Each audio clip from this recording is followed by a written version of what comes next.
யாழ்ப்பாணம் அரியாலை பகுதியில் விற்பனைக்காக வந்திருக்கிற வீட்டைத்தான் இப்போ நீங்கள் பார்த்து கொண்டிருக்கிறீங்க. இந்த வீட்டை பற்றி பார்த்தோம் அப்படின்னு சொன்னால், இப்போ நீங்கள் பார்த்து கொண்டிருக்கிற வீடு ஒரு வடக்கு வாசல் வீடு தான். இப்போ நீங்கள் பார்த்து கொண்டிருக்கிற இந்த வீட்டுக்குரிய பாதையை பார்த்தோம் அப்படின்னு சொன்னால், இந்த வீட்டுக்கு இரண்டு பக்கம் பாதை இருக்குது.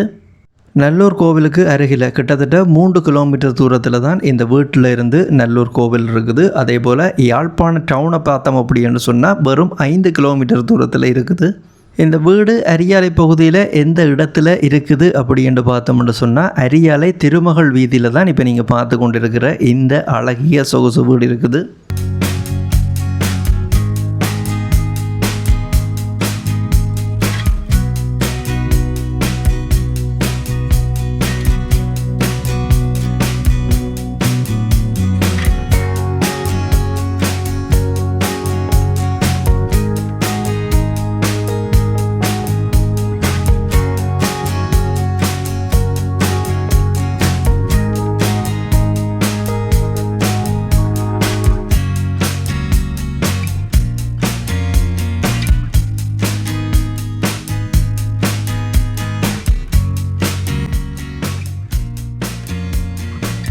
வணக்கம் அன்புறவுகளே, இன்றைக்கு யாழ்ப்பாணம் மாவட்டத்தில் நாங்கள் நிற்கிற இடத்த பார்த்தீங்களா அப்படின்னு சொன்னால், யாழ்ப்பாணம் அரியாலை பகுதியில் நின்று கொண்டிருக்கிறோம்.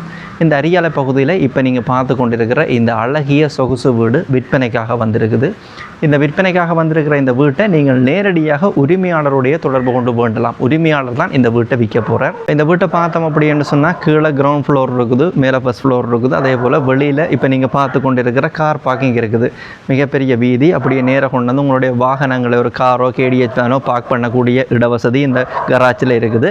கராஜுக்கு மேலதிகமாகவும் நீங்கள் இந்த பெரிய கேட்டு கூடாக நீங்கள் ஒரு வாகனத்தை கொண்டு வந்து முன்பகுதியில் நிப்பாட்டி கொள்ளலாம். முன்பகுதியோடு சேர்த்து அங்காளி பகுதியிலையும் ஒரு சின்ன வாகனத்தை நிப்பாட்டி கொள்ளலாம். மொத்தமாக 3 வாகனங்கள், ஸ்ரீரக வாகனம் அப்படின்னா 3 வாகனங்களை நிப்பாட்டி கொள்ளக்கூடிய மாதிரி இருக்கும். இப்போ நாங்கள் இந்த வீட்டுக்குள்ளுக்கு போய் இந்த வீட்டினுடைய முழுமையான தோற்றத்தை பார்ப்போம். வாங்க போகலாம். இப்போ நாங்கள் வந்தோம் அப்படி என்று சொன்னால், இதுதான் முதலாவது ஹோல், அதாவது கிரவுண்ட் ஃப்ளோரில் இருக்கிற ஹோல். மேலே போகிறது ஃபர்ஸ்ட் ஃப்ளோருக்கு போகிறதுக்குரிய படியும் கிரவுண்ட் ஃப்ளோர்லேயே இருக்குது. இப்போ நீங்கள் பார்த்து கொண்டிருக்கிற இந்த வீட்டில் இருக்கிற அனைத்து தளபாடங்களோடு தான் இந்த வீடு உரிமையாளர் விற்க போகிறார். அதாவது நீங்கள் பார்த்து கொண்டிருக்கிற இந்த சோஃபா செட்டி ஆகட்டும், அந்த மிகப்பெரிய டிவி ஆகட்டும், அதில் இருக்கிற ஹோம் தியேட்டர் ஆகட்டும், இந்த வீட்டில் இருக்கிற சகல எலக்ட்ரானியல் உபகரணங்கள், அதே நேரம் மேசைகள், தளபாடங்கள், சகல பொருட்களோடையும் தான் இந்த வீடு விற்பனைக்காக இருக்குது. இப்போ நாங்கள் இந்த வீட்டினுடைய ஒவ்வொரு அந்த அறைகளுடைய தோற்றத்தை நாங்கள் பார்ப்போம்.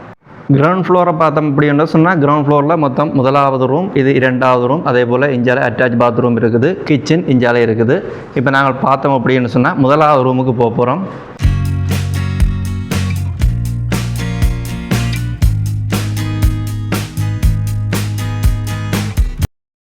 இப்போ நீங்கள் பார்த்து கொண்டு இருக்கிறது மாஸ்டர் பெட்ரூமை பார்த்து கொண்டு இருக்கிறீங்க. இந்த மாஸ்டர் பெட்ரூமுக்கு ஏசி வசதியோட இந்த மாஸ்டர் பெட்ரூம் இருக்குது.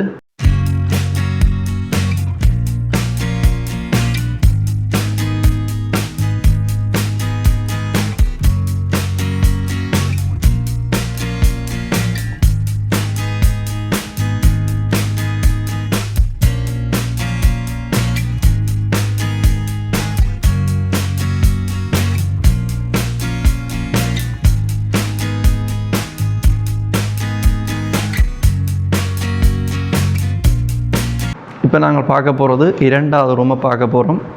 முதலாவது ரூமோட ஒப்படைக்க இது ஒரு சிறிய ரூம்.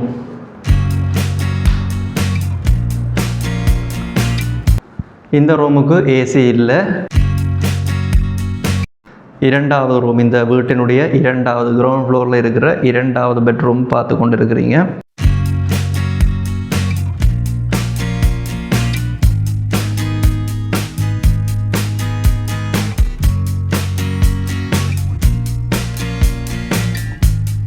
முதலாவது ரூம், 2வது ரூம் பார்த்துட்டோம். அடுத்ததாக அட்டாச் பாத்ரூமை பார்த்தோம் அப்படின்னு சொன்னால், கிரவுண்ட் ஃப்ளோரில் 2 அட்டாச் பாத்ரூம்கள்.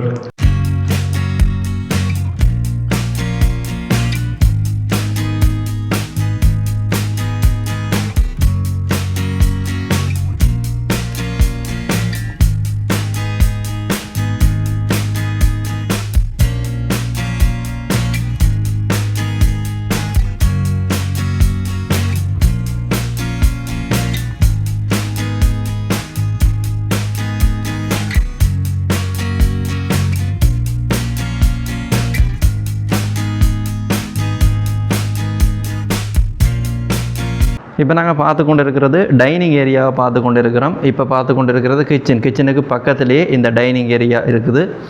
கிட்டத்தட்ட 6 பேர் ஒரே நேரத்தில் உட்கார்ந்து சாப்பிடக்கூடிய இந்த டைனிங் ஏரியா ஏற்பாடு செய்யப்பட்டிருக்குது. அந்த டைனிங் ஏரியாவிலே டிவி இருக்குது. டிவியை பார்த்து கொண்டே நீங்கள் சாப்பிடக்கூடிய வசதி இந்த வீட்டில் இருக்குது. அதே போல் கிச்சன், மாடர்ன் கிச்சன். இப்போ நீங்கள் பார்த்து கொண்டு இருக்கிற மாடர்ன் கிச்சன் இது வீட்டுக்கு உள்ளுக்கு இருக்கிற மாடர்ன் கிச்சன். அதே நேரம் வீட்டுக்கு வெளியிலேயும் ஒரு அவுட்டர் கிச்சன் இருக்குது. அதனுடைய தோற்றத்தையும் நீங்கள் அடுத்ததாக பார்த்து கொள்ளக்கூடிய மாதிரி இருக்கும்.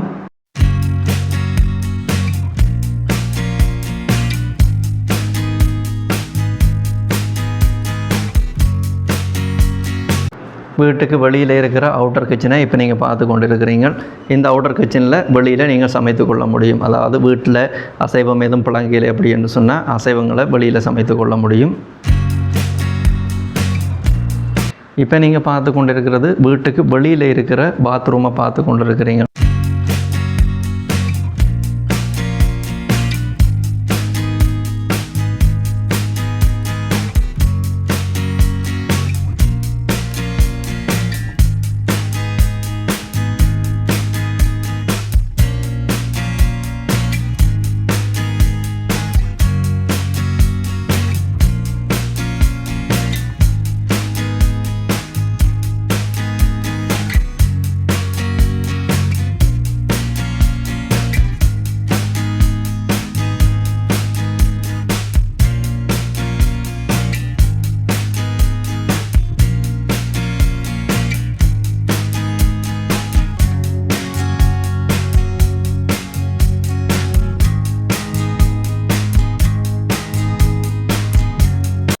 இப்போ நாங்கள் ஃபஸ்ட் ஃப்ளோரில் படியில் ஏறி வந்தோம் அப்படின்னு சொன்னால் வலதுகை பக்கமாகவே இந்த சாமி ரூம் இருக்குது.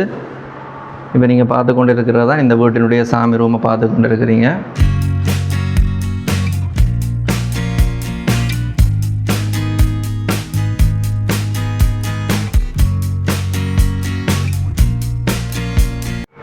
கிரவுண்ட் ஃப்ளோரில் மொத்தம் 2 ரூம் இருக்கிற மாதிரி ஃபஸ்ட் ஃப்ளோர்லேயுமே 2 ரூம் இருக்குது.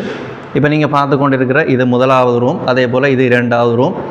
ஃபஸ்ட் ஃப்ளோருக்குரிய கொமன் வாஷ் ரூமாக இருக்கிறது. இப்போ நீங்கள் பார்த்து கொண்டு இருக்கிற கொமன் வாஷ் ரூம் இது வந்து அவுட்டர் ஏரியா. அதாவது ஏதாவது ஒரு வீட்டில் ஒரு சிறிய பிறந்தநாள் பார்ட்டி அப்படின்னு சொன்னால் ஒரு 40-50 பேர் இருக்கக்கூடிய ஒரு ஓப்பன் ஸ்பேஸ் இருக்குது. அதனுடைய தோற்றத்தை நாங்கள் கடைசியாக பார்ப்போம்.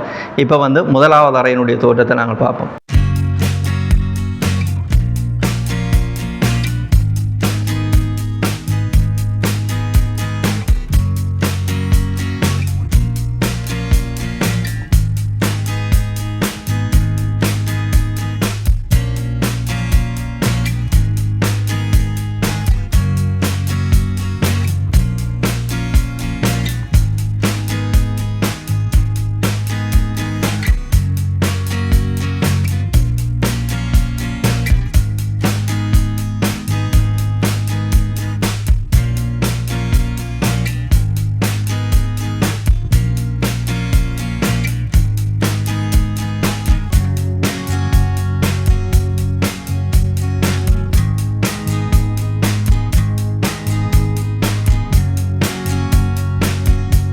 இப்போ நீங்கள் பார்த்து கொண்டு இருக்கிறது ஃபர்ஸ்ட் ஃப்ளோரினுடைய வாஷ்ரூமை பார்த்து கொண்டு இருக்கிறீங்க.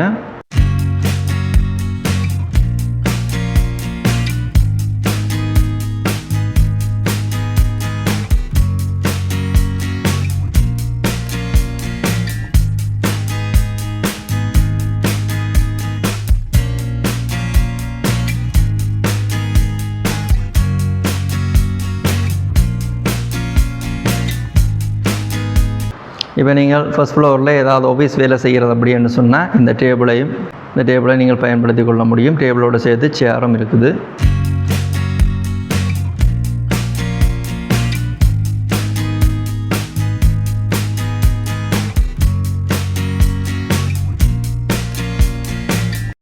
இப்போ நாங்கள் நின்று கொண்டு இருக்கிறது ஃபஸ்ட் ஃப்ளோரில் நின்று கொண்டு இருக்கிறோம். ஃபஸ்ட் ஃப்ளோரில் மொத்தம் 2 ரூம்கள் இருக்குது. அதோட ஒரு அட்டாச் பாத்ரூம் இருக்குது.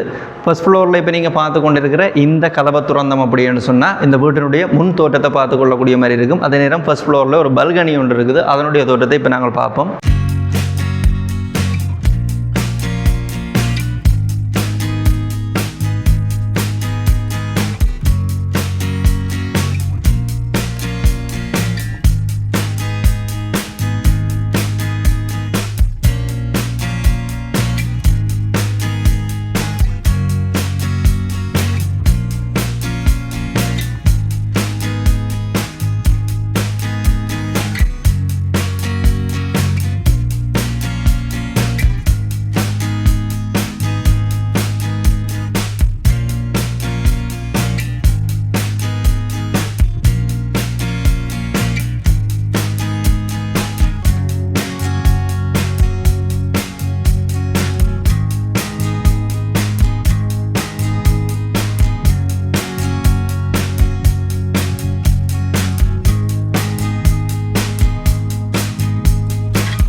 இந்த வீடு கட்டப்பட்டிருக்கிற காணியின் அளவு திட்டத்தை பார்த்தோம் அப்படின்னு சொன்னால் ஒரு பரப்பு காணியை விட 13.3 குழி காணி அதிகமாக இருக்குது. அதாவது ஒரு பரப்பும் 13.3 குழி காணி இந்த காணியினுடைய இந்த வீடு கட்டப்பட்ட காணியின் அளவு திட்டம்.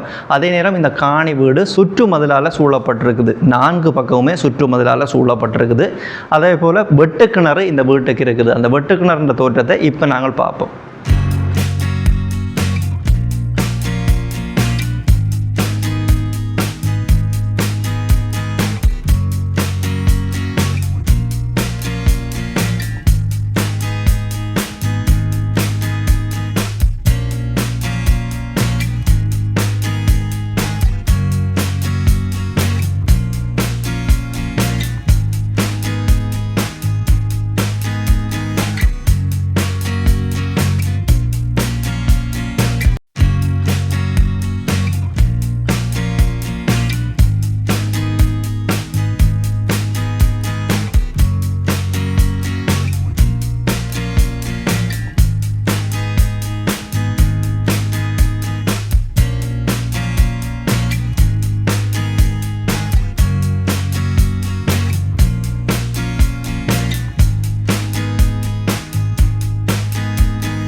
இப்போ நீங்கள் பார்த்து கொண்டிருக்கிற விற்பனைக்காக இருக்கிற இந்த வீட்டை யாராவது வேண்ட விரும்பினீங்கள் அப்படி என்று சொன்னால் கீழே உரிமையாளர்கிட்ட இலக்கம் விழுந்து கொண்டிருக்குது. இந்த இலக்கத்துக்கு நீங்கள் வாட்ஸ்அப் ஊடாக தொடர்பு கொண்டீங்கள் அப்படி என்று சொன்னால் நேரடியாக உரிமையாளரோட விலை விவரங்களை கதைச்சு இந்த வீட்டை நீங்கள் வாங்கிக்கொள்ள முடியும். யாராவது இந்த வீட்டை வாங்க போகிறீங்கள் அப்படி என்று சொன்னால் தொடர்புகளுக்கு அப்படி என்று சொல்லப்படுகின்ற இந்த உரிமையாளர்கிட்ட இலக்கத்தை பயன்படுத்தி கொள்ளுங்க. இதே போல் நீங்களும் உங்களோட வீடுகள் காணிகளை விற்க போகிறீங்க அப்படின்னு சொன்னால் இந்த தளத்தில் விளம்பரப்படுத்தி விற்பனை செய்து கொள்ள முடியும்.